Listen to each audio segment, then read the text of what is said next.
So welcome guys to your YouTube channel. So देखो यार, ratio topic है। Ratio में आपने सबने कई बार ऐसे कुछ ना कुछ काम किए होंगे जिसमें आपको कहीं ना कहीं पे आपको कुछ ना कुछ प्रॉब्लम पड़ा होगा। तो फ्रेंड्स, आपको मेन प्रॉब्लम पड़ता है कंबाइंड कैलकुलेशन जब होता है। फॉर एग्जांपल, अगर आपको A/B दिया हो और फिर B/C दिया हो और उसमें आपको बोल दिया जाए A/B/C निकालने के लिए, तो अगर इस तरह के रेशियो में दिए हुए हो और आपको सीधे सिंपल सा A, B और C निकालना हो, उसके लिए आप आज क्या ट्रिक्स दिखने वाले हैं वो आज मैं आपको बताने वाला हूँ। सो वीडियो को चालू करते हैं। वीडियो अच्छी लगती हो तो वीडियो को लाइक। सो फ्रेंड्स, यहाँ पर आप देख सकते हैं A/B अगर मैं आपको दूं, फॉर एग्जांपल लेते हैं 2:3 एंड B/C जब होता है वो होता है आपका, मान लीजिए 4:5। ओके, अब देखिए पहले एक सेम ले लेते हैं, अलग नहीं लेते हैं, 3:5। अब आपको बोला जाए कि अगर A/B/C निकालना हो तो तीनों कैसे रेशियो निकालने हो, तो ये तो सिंपल बन जाएगा क्योंकि देखो यहाँ पर 2 है, यहाँ पर 3 है, दोनों में 3 कॉमन आ गया और एक 5 आ गया, तो A/B/C जो हो जाएगा वो क्या हो जाएगा, 2:3:5। ये तो हो गया सिंपल। बट अगर आप मान लीजिए कि ये मैंने आपको यहाँ पे वैल्यू एक सेम करके दी, मान लीजिए ये सेम ना हो, फॉर एग्जांपल मैं इसको कर देता हूँ अभी इसी के मल्टीपल में, मतलब कि यहाँ पर 3 था तो यहाँ पे मैंने कर दिया 5। ठीक है, ये पहले वाले के लिए था। तो दूसरा जो बनेगा वो कैसा बनेगा, देखिए यहाँ पर 9 है तो मतलब इसको भी हम लोग को 9 बनाना पड़ेगा। इसको 9 बनाने के लिए क्या करना पड़ेगा, इसको अगर हम लोग 3 से मल्टीप्लाई कर दें तो ये b दोनों में कॉमन हो जाएगा। क्या करेंगे, यहाँ पर ये 9 था तो 9 को मल्टीप्लाई कर देंगे हम 3 के साथ।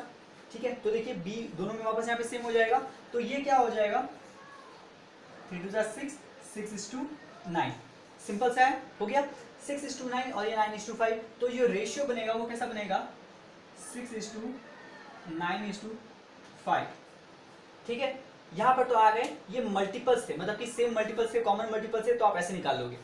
बट सिमिलरली अगर मान लीजिए यहाँ पर कॉमन मल्टीपल्स भी ना हो तब कैसे होगा। फॉर एग्जांपल लेते हैं कि यहाँ पे जैसे कि 3 लिया था, यहाँ पर 9 था, 9 की जगह अब मैं यहाँ पे अगर कर दूं 7। ठीक है, A/B/C। ठीक है, मतलब पहला वाला जो था ये मैं यहाँ पे बताता हूँ, पहला वाला जो था वो आपका जब कॉमन था B, दूसरा वाला जब इसके मल्टीपल में आया, और तीसरा रेशियो जब ना ये इसके मल्टीपल में है ना ये दोनों सेम है, तो आप कैसे पता करोगे कि A/B/C वो कैसे हो रहा है। अब एक ही तरीका है, आपको कैसे करके इसको सेम करना पड़ेगा। अब ये तो सेम होने से रहा नहीं, तो एक सिंपल सा तरीका है, ये आपको पता भी होगा, उल्टा n बनाना है ना। देखिए उल्टा n आपको दिख रहा होगा, बस उल्टा n बनाइए, कितना बन जाएगा ये, 7 2 14, 7 3 21, 5 3 15। अब देखिए आई बात समझ में, इसको इसके साथ मल्टीप्लाई कीजिए, इसको इसके साथ और इसको इसके साथ, सिंपल सा रेशियो बन गया 14:21:15।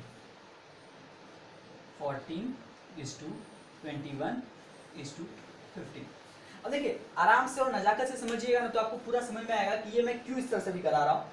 इसके बाद जो है, अगर मान लीजिए यहाँ पे A/B दिया था, अगर कहीं पे आपको क्वेश्चन में आता है A+B/C अगर ऐसा दिया हो, तब उसमें आप कैसे करेंगे, तो वो भी यहाँ पर आपको हेल्प करेगा। बट सुनिए पहले कैसे, ये हो गया। तो देखिए 3 अलग अलग तरीके से हम लोगों ने रेशियो को निकाल लिया कि अगर जब पहले सेम दिया हो, फिर जब उसकी जो मल्टीपल्स हो वो सेम वो आ जाए, या तो फिर दोनों के दोनों मीन्स B की जो दोनों वैल्यू हो वो दोनों दोनों अलग हो, तब आप इस तरह से निकाल सकते हो। सिंपल है। अब आते हैं उसके एक लेवल अप।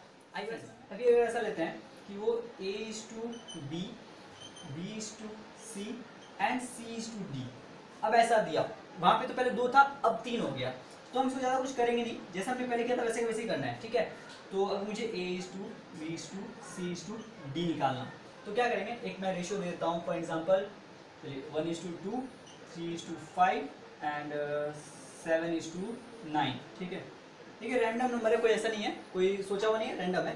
तो देखिए कुछ करना नहीं है, सबसे पहले क्या कीजिएगा, अगर A निकालना हो, A के लिए ये जो पहली वाली लाइन है उसको पूरा पूरा मल्टीप्लाई कर दीजिए, 1 × 3 × 7, 7 3 21, तो यहाँ पर जो पहला नंबर आएगा वो आएगा क्या, 21। सिंपल सा हो गया, देखिए सिंपल हो गया। सो अब देखिए पहला वाला हो गया। अब अगर आपको अभी B निकालना है, B, तो B कैसे निकालिएगा, इसको हटा दीजिएगा। सो फ्रेंड्स देखिए B निकालने के लिए क्या करना है आपको,